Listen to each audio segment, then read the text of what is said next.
মরহুম পীরে কামেল হযরত মাওলানা শাহ আব্দুল আউয়াল আশরাফি রাহমাতুল্লাহি আলাইহি 42তম বার্ষিকী সওয়াব উপলক্ষে আজকের এই ওয়াজ ও দোয়া মাহফিলে আসতে পেরে বসতে পেরে খুশি হবে স্যার।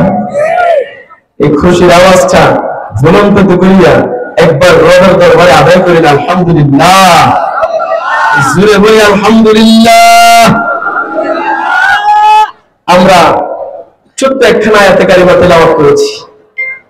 আল্লাহ রাব্বুল আলামিনের কালামুল্লাহ পাক থেকে আয়াতখানা ছোট্ট, আয়াতের ব্যাখ্যা বিশ্লেষণ, এই আয়াতের ফজিলত, এই আয়াতের মর্যাদা অনেক বেশি। কথা বলতে ঠিক কিনা?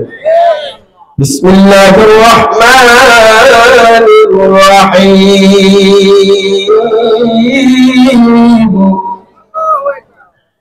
ওয়া রাফা'না লাকা যিকরাক সাদাকাল্লাহুল আযীম। জগতের মালিক রব্বুল আলামিন, এই পৃথিবী শুধু এই পৃথিবী নয়, এই পৃথিবীর মতো প্রায় অসংখ্য সৃষ্টি আল্লাহর আছে। ৮০,০০০ আলম, ১৮,০০০ মাখলুকাতের সৃষ্টিকর্তাকে একটু জবান খুলে বলুন না কে? ওই সৃষ্টিকর্তা ৮০,০০০ আলম বানাইলেন, ১৮,০০০ মাখলুকাত বানাইলেন, সম্মানিত বানায় দিলেন মানুষদেরকে। কথা বলতে ঠিক কিনা? এই মানুষদের মধ্যে আবার সম্মানিত একদল আছে। কথা বলেন ঠিক কিনা? একদলকে আল্লাহ সম্মান দিয়েছেন, একদলের মর্যাদা আরেকদলের চাইতে বাড়ায়া দিয়েছেন। কিছু কিছু মানুষের চাইতে কিছু কিছু মানুষের মর্যাদা আল্লাহ বাড়ায়া দিয়েছেন। কিছু কিছু মানুষ আল্লাহ রাব্বুল আলামিন নিয়ামত হিসেবে এই পৃথিবীর জমিনে পাঠিয়েছেন। কিছু কিছু পয়গম্বর এই পৃথিবীর জন্য রহমত হিসেবে পাঠিয়েছেন। কথা বলেন ঠিক কিনা? শুধুমাত্র একটাই উদ্দেশ্য, এই পৃথিবীতে আল্লাহ সৃষ্টি করলেন, মানব জাতি দিয়ে ভরপুর করে দিলেন। আদম এবং হাওয়ার মাধ্যমে মানব জাতির উৎপাদন শুরু করলেন আল্লাহ রাব্বুল আলামিন। উদ্দেশ্য একটা আছে না? কথা বলেছে না? একটা উদ্দেশ্য নিয়ে এই পৃথিবীর জমিনে আল্লাহ রাব্বুল আলামিন মানুষদেরকে পাঠাইলেন। শুধু পাঠাইয়াই শেষ করেন নাই, দফায় দফায় পয়গম্বর পাঠিয়ে দেন। ১,২৩,৯৯৯ জন পয়গম্বর পাঠাইলেন। এই সমস্ত পয়গম্বরের নেতা বানাইয়া একজন রাসূলুল্লাহ আল্লাহ পাঠাইলেন। কথা বলেন ঠিক কিনা? আখেরি পয়গম্বর হাবিবুল্লাহকে নেতা বানাইয়া পাঠাইলেন, সৈয়দ বানাইয়া পাঠাইলেন। কথা বলেন ঠিক কিনা? আল্লাহ রাব্বুল আলামিন আমার রাসূলুল্লাহর শানে, আমার রাসূলুল্লাহর মর্যাদা নিয়া, আমার রাসূলুল্লাহর মাকামাত নিয়া, আমার রাসূলুল্লাহর শরাফত নিয়া ছোট্ট একখানা আয়াতে কারিমা নাযিল করে দিলেন।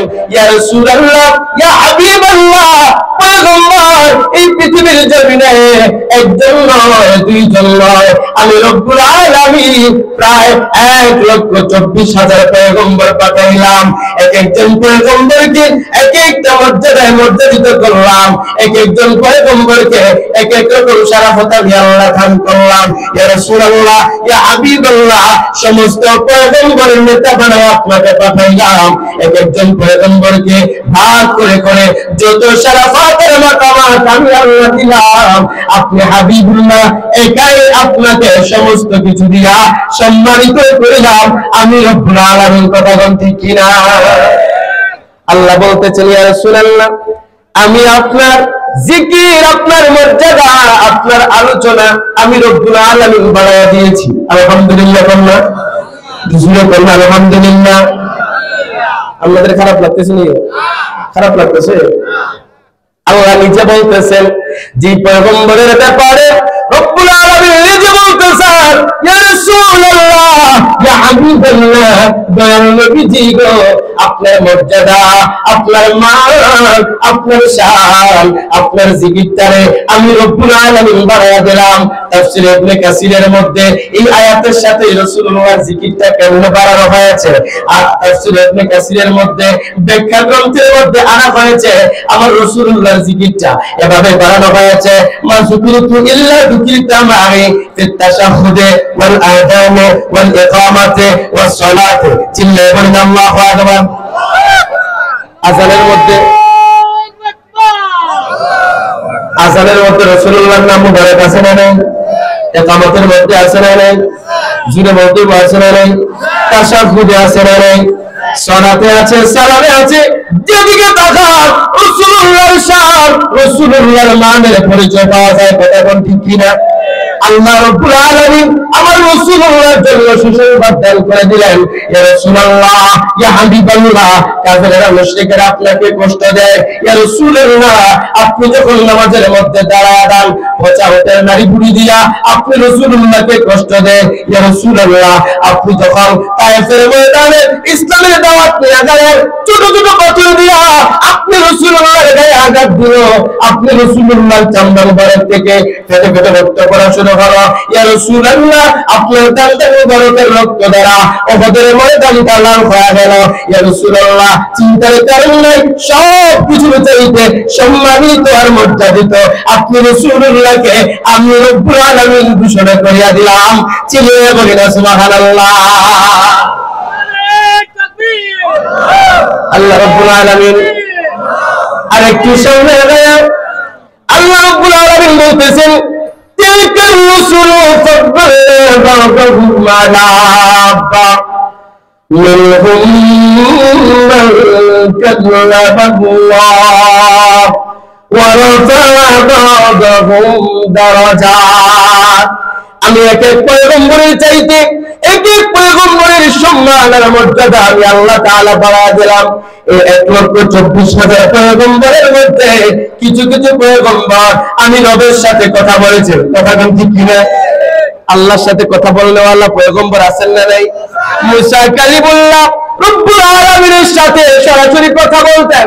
মুসা কালিমুল্লাহ, জানলাম যার উপরে ছিল কালিমুল্লাহ, আমার রবের সাথে কথা বলতেন। তবে সত্য ছিল পয়গম্বর মুসা আমি রব্বুল আলামিনের সাথে কথা বলবা, সত্য হলো তোমাকে ওই তুর পর্বতে আসা লাগবে। কথা কোন ঠিক কিনা? মুসা নবী তুর পর্বতে যেতেন, আল্লাহর সাথে কথা বলতেন। আমার রাসূলুল্লাহর জন্য তুর পর্বত নয়, সিনাই পর্বত নয়, কোন জায়গা নির্দিষ্ট নয়। আমার রাসূলুল্লাহ যেখানে জিবরাইল আমিন ওহী নিয়ে নাজিল করেছেন সেখানে। কথা কোন ঠিক কিনা?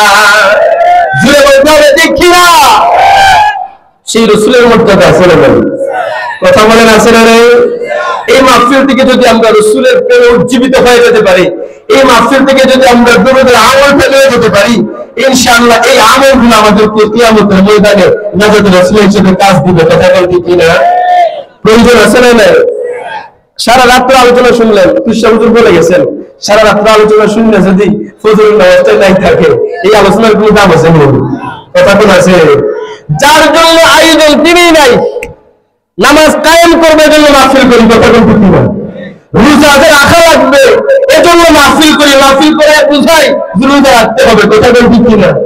এখন যদি এমন হয় রোজার জন্য মাহফিল করলাম, রোজাই নাই, নামাজের জন্য মাহফিল করলাম, নামাজই নাই, রাসূলের মহব্বতের ভালোবাসা এই সমাজে গালেব করার জন্য মাহফিল করলাম, দুরূদই নাই, এই চলবে? কথা কোন চলবে না? সুতরাং আমাদের দরুদ, সালাত, সালাম, ইস্তিগফার, সিয়াম, যাকাত, নফল, মুস্তাহাব, ওয়াজিব, ফরজ, মাকরুহ এই প্রত্যেকটা বিষয় মেনে চলাই হচ্ছে রাসূলের কাজ। ঠিক কিনা? এগুলোর ভিতরে রাসূলুল্লাহর আলাদা আলোচনা নাই, এই ফরজের ভিতরে আলাদা কোনো ফরজ নাই, ওয়াজিবের পরে আলাদা কোনো ওয়াজিব নাই। রব্বুল আলামিনের হুকুমের আহকাম রাসূলুল্লাহ এই পৃথিবীর জন্য প্রশিক্ষণ দিয়ে শিখিয়ে দিয়েছেন। রাসূলুল্লাহর আলাদা কোনো ইসলাম নাই। কথা কোন ঠিক কিনা? আল্লাহর দ্বীনের প্রতিষ্ঠার জন্য রাসূলুল্লাহ এসেছেন। কথা কোন ঠিক কিনা? সুতরাং রাসূলুল্লাহর শানে আলোচনা করলে আল্লাহর তাওহীদের পরিচয় পাওয়া যায়। কথা কোন ঠিক কিনা? এই একটা উদ্দেশ্য নিয়ে যদি আমরা এখানে বসতে পারি, আল্লাহ তাআলা আমাদেরকে আশিক রাসূল হিসেবে কবুল করতে পারেন। কথা বলেন ঠিক কিনা? জুড়ে বলতে হবে ঠিক কিনা? এই পৃথিবীর জমিনে আল্লাহ রাব্বুল আলামিন তার হাবিবুল্লাহ শরাফত বাড়ায়া দিলেন, মাকামাত বাড়ায়া দিলেন। এই পৃথিবীর জমিনে আল্লাহ রাব্বুল আলামিন সব কিছুর ঊর্ধ্বে রাসূলুল্লাহর শান দিলেন। কথা বলেন ঠিক কিনা? কোন মানুষের সমান না, সাধারণ কোন মানুষের সমান না, হিকমত ওয়ালা কোন মানুষের সমান না, কোন নবীরও সমান না, কোন রাসূলেরও সমান না। সমস্ত রাসূলের রাসূল বানায়া, সমস্ত নবীর নবী বানায়া আমার রাসূলুল্লাহকে পাঠাইলেন, এই পৃথিবীর জন্য সম্মান করে পাঠাইলেন। এজন্য একজন নয়, দুইজন নয়, ১,৩৬,৯৯৯ জন পয়গম্বরের দোয়া ছিল, আল্লাহুম্মা রাব্বি জাআলনি উম্মাতা মুহাম্মদ সাল্লাল্লাহু আলাইহি ওয়াসাল্লাম। রব্বুল আলামিন প্রতিটা শরীফের মধ্যে, প্রতিটা গ্রন্থগুলোর মধ্যে, আসমানি কিতাবগুলোর মধ্যে এত সুন্দর একটা নাম পাই, আহমদ নামটা পাই, মুহাম্মদ নামটা পাই। যখনই তেলাওয়াত করি ওই মুহাম্মদ নামটা নিলে বড় মজা লাগে। সুবহানাল্লাহ, জিনে বলেন আলহামদুলিল্লাহ। মুসা পয়গম্বরের কিতাবের মধ্যে নাম আসছে মুহাম্মদ, ওই মুহাম্মদ নামটা নেয় বড় মজা লাগে, আহমদ নামটা নেয় বড় মজা লাগে। কারণ ওই মুহাম্মদ আর আহমদ নামের কারিগর হচ্ছে রব্বুল আলামিন। কথা কোন ঠিক কিনা? জিনে কোন ঠিক কিনা? আল্লাহ রাব্বুল আলামিন এই নাম মুবারক দিয়া পাঠায়া তারা ইসলাম থেকে আল্লাহ তাআলা পরিপূর্ণ করলেন। রব্বুল আলামিন রাসূলুল্লাহকে পাঠাইলেন, আখেরি পয়গম্বর বানায়া, সময় দিলেন কম, উম্মত দিয়েছেন বানায়া। কথা বলছি কিনা? কোন কোন পয়গম্বর আল্লাহ পাঠাইছেন, সময় দিয়েছেন 900 বছর, আছে না? কথা কোন আছে না? 400 বছর, 500 বছর। আল্লাহ উম্মত দেখা যায় 20 জন, 80 জন। কথা বলছি কিনা? গোটা কিছু উম্মত। আমার রাসূলুল্লাহকে আল্লাহ পাঠাইলেন সবার শেষে, হায়াত দিলেন মাত্র 65 বছর। কথা বলছি কিনা? আমার নবুয়তের প্রকাশ করে 40 বছর করে, তার মানে মাত্র 23 বছর পাইলেন নবুয়তের। কথা বলছি কিনা? এই 23 বছরের মধ্যে আবার 10 বছর এক জায়গায়, 13 বছর লাগবে ভাগ করে কিনা? আল্লাহ বলতেছেন, ইয়া রাসূলুল্লাহ, আপনার সম্মান, আপনার মর্যাদা আমি আল্লাহ করে দিয়েছি। ওই 1000 বছর লাগবে না, 10 বছরেই কিয়ামত পর্যন্ত আপনার উম্মত আসবে। কথা বলছি কিনা? জোরে কোন ঠিক কিনা? এজন্য রাসূলুল্লাহর মহব্বত আর রাসূলুল্লাহর প্রেম অন্তরে দেখা লাগবে। কথা বলছি কিনা? এই সাউন্ডটা দেখেন না, যেভাবে আছে ভাই থাক। এটা যখন বানাইছেন তখন কিছু বোঝা গেল। কথা বলছি কিনা? একটু মাঝে মধ্যে বেরাসরা হয় না, এজন্য সাউন্ডটা যেভাবে আছে ভাই থাক। সকলে বলি সাল্লাল্লাহু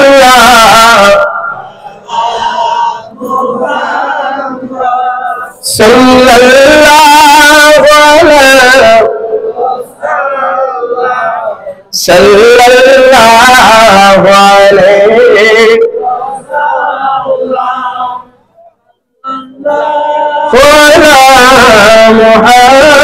মুহাম্মদ সাল্লাল্লাহু আলাইহি। এজন্য রাসূলুল্লাহর মহব্বতের প্রয়োজন আছে। রাসূলুল্লাহর সাথে তাআল্লুক পয়দা করার জন্য রাসূলুল্লাহর দুরূদের প্রয়োজন আছে। একমাত্র দুরূদের মাধ্যমে, ইস্তেগফারের মাধ্যমে বান্দার আমল থেকে গুনাহগুলো ঝরে যায়। প্রতিদিন যদি একজন মানুষ ইস্তেগফারের আমল করতে পারে, এই আমলগুলা দিনের সমস্ত সগীরা থেকে শুরু করে কবিরা গুনাহ পর্যন্ত বান্দার আমল থেকে কেটে দিতে সক্ষম। কথা ঠিক কিনা? হাদিস থেকে প্রমাণ পাই ইস্তেগফারের আমল এগুলা করতে সক্ষম। আর দুরূদের আমল, একজন মানুষ যখন গুনাহমুক্ত হওয়া যায় তখন এই বান্দা যাই বলুক আল্লাহ কবুল করেন। কথা ঠিক কিনা? একজন মানুষ যদি গুনাহ থেকে আটকে যায়, সে জীবনে কোনোদিন গুনাহ করবে না। ওর ভালো আমল করুক আর না করুক, ওই যে বিরত থাকছে, বিরত থাকাটাই কেমন যাবে নাজাত রসুল হবে। কথা ঠিক কিনা? এই জন্য আমাদের একজন উস্তাদ মুহতারাম ছিলেন, উনি বলতেন যে ভালো আমল করতে পারো না করো, গুনাহ করবে না, এই মতামত করে লাগবে। আমরা দেখি আমরা প্রতিদিন 24 ঘন্টার মধ্যে দেখা যায় 20 ঘন্টায় আমরা নাফরমানিতে আছে। কথা ঠিক কিনা? আছে না নাই? সুতরাং ইস্তেগফারের আমল আর দুরূদের আমল, এই দুইটা আমল আশিক রাসূল বানাইতে পারে। কথা বলেন আলহামদুলিল্লাহ, জোরে বলেন আলহামদুলিল্লাহ।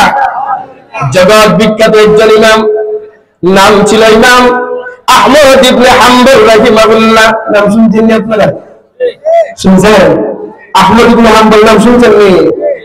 ইমাম আহমদ ইবনে হাম্বল ইসলামের জন্য, ইসলামের খেদমতের জন্য, হাদিসের খেদমতের জন্য আহমদ ইবনে হাম্বল পৃথিবীর এক জায়গা থেকে আরেক জায়গায় ঘোরাঘুরি করতেন, সফর করতেন।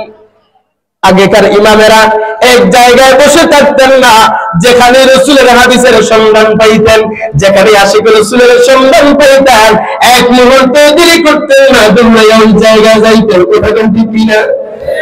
ইমাম আহমদ বিন হাম্বল সফর শুরু করলেন, রাস্তার মধ্যে রাত্র হয়ে গেল। ইমাম আহমদ ইবনে হাম্বল একখানা মসজিদের মধ্যে ওই রাত্র যাপনের জন্য তিনি সফরের বিরতি করলেন, মসজিদের মধ্যে উপস্থিত হইলেন। ওই মসজিদের মধ্যে রাত্রিটা যাপন করবেন। এই মসজিদের অবস্থানটা ছিল একটা বাজারের পাশে, বাজারটাও কাছে মসজিদটাও কাছে, এরকম আছে না নাই? বাজারের কাছে মসজিদ আছে না? ইমাম আহমদ ইবনে হাম্বল ওই মসজিদের মধ্যে অবস্থান করলেন। আল্লাহর বড় বুজুর্গ, আল্লাহর বড় মায়ের বান্দা, আল্লাহর রাসূলের বড় আশিক বান্দা আহমদ ইবনে হাম্বল অবস্থান করিয়া ফ্রেশ হইয়া একটু মুরাকাবায় বসবেন। বারান্দার মধ্যে বসে আছেন, অথবা মসজিদের ভিতরেও হতে পারে, দরজার পাশে তিনি জানালার পাশে বসে আছেন। হঠাৎ করে তাকায়া দেখে রাত্র গভীর হয়ে গেছে। একজন বান্দা দোকানটা খুললেন, রুটির দোকান ছিল, রুটির দোকান, বুঝলেন নাই? রুটির দোকানে সামান্য বেশি নাই, আটা ময়দা চিনি চাউল এগুলোই থাকে। কতক্ষণ ঠিক কিনা? আর কিছু থাকে না, রুটি বানাইবে, সকালে ব্যবসা করবে, এরপরে দুপুরে চলে যায়, আর ব্যবসা নেই। কতক্ষণ ঠিক কিনা? ইমাম আহমদ ইবনে হাম্বল তাকায়া দেখতেছেন ওই লোকটা রুটির দোকান খুলিয়া বস্তা থেকে আটা খানা নিতেছে, জবান দিয়া বলতেছে আস্তাগফিরুল্লাহ। আটার মধ্যে পানি ঢালতেছে, জবান দিয়ে বলতেছে আস্তাগফিরুল্লাহ। আটা আর পানি দিয়া খামির বানাইতেছে, জবান দিয়ে বলতেছে আস্তাগফিরুল্লাহ। এই খামির দিয়া আস্তে আস্তে রুটির পুরটা বানাইতেছে, জবান দিয়ে বলতেছে আস্তাগফিরুল্লাহ। একটু জোরে বলি আলহামদুলিল্লাহ, জোরে বলি আলহামদুলিল্লাহ। প্রতিটা স্টেপে, প্রতিটা কাজে কিছু বলবেন, প্রতিটা স্টেপে, প্রতিটা ধাপে ধাপে শুধু আস্তাগফিরুল্লাহ। ইমাম আহমদ ইবনে হাম্বল অবাক হয়ে গেছে, বিসমিল্লাহ দিয়ে কাজ শুরু করবে, অনেক আমল আছে করতে পারে, কথা কোন ঠিক কি মনে হয়, তো উনি শুধু আস্তাগফিরুল্লাহ পড়তেছে কেন? উনি একটা অবাক হয়ে গেলেন, অবাক দৃশ্যে তাকে আছেন, দেখি কি করা যায়। ওই ব্যবসায়ী রুটির কামিল দিয়া রুটি বলিয়া বলিয়া রুটিটা যখন মাঠের চুলার উপরে দেয়, ওই চুলার উপরে দেওয়ার সময় বলতেছে আস্তাগফিরুল্লাহ। চুলা থেকে নামানোর সময় আবারও বলতেছে আস্তাগফিরুল্লাহ। এভাবে আস্তাগফিরুল্লাহর আমল করিয়া করিয়া রুটি নামাইতেছে চুলা থেকে। ইমাম আহমদ ইবনে হাম্বল আর বেশিক্ষণ বসে থাকে নাই, দৌড়ায় লোকটার কাছে গেছে, যাইয়া বলে রে ভাই একটা প্রশ্নের উত্তর দাও। আমি এতক্ষণ পর্যন্ত এই জায়গার মধ্যে বসা ছিলাম, আমি দেখলাম তুমি রুটির কামিরে হাতের মধ্যে নিতেছো, আস্তাগফিরুল্লাহ বলিয়া বলিয়া সমস্ত কাজ করলা, আস্তাগফিরুল্লাহ বলিয়া বলিয়া। ও ভাই আমি জানতে চাই এর মধ্যে বিপদটা কি? ডাক দিয়া বলে হুজুর আপনি বুঝবেন না, আমি অত বড় আলেম নয়, তবে আস্তাগফিরুল্লাহর প্রতি আমার একটা মহব্বত কাজ করে। আজ পর্যন্ত আমি আস্তাগফিরুল্লাহর উসিলা নিয়া এমন কিছু রবের কাছে চাই নাই যেটা আমার রব আমাকে দান করেন নাই। চিল্লায়ে বলেন সুবহানাল্লাহ। আমি আস্তাগফিরুল্লাহর আমল করিয়া যা চাইছি আল্লাহ আমাকে দিয়েছেন, তবে একটা জিনিস আমাকে দেন নাই। কি? এই জিনিসটা হলো আমি চাইছিলাম যুগের বড় মধ্যে ইমাম, যুগের শ্রেষ্ঠ ইমাম আহমদ ইবনে হাম্বলের সাথে দেখা করতে। ওই দুয়াটা আমার আজ পর্যন্ত দেখা হয় নাই, এই দুয়াটা আজ পর্যন্ত কবুল হয় নাই। আহমদ ইবনে হাম্বল কত বলেন ভাই তোমার এই দুয়াও কবুল, আমি আহমদ ইবনে হাম্বল। চিল্লায়ে বলেন সুবহানাল্লাহ, জোরে বলেন সুবহানাল্লাহ। আমি তোমার প্রেমের বেকারি ইয়া রাসূলুল্লাহ, আমি তোমার প্রেমের ভিখারি ইয়া রাসূলুল্লাহ, ইয়া হাবিবাল্লাহ, আমি তোমার প্রেমের ভিখারি।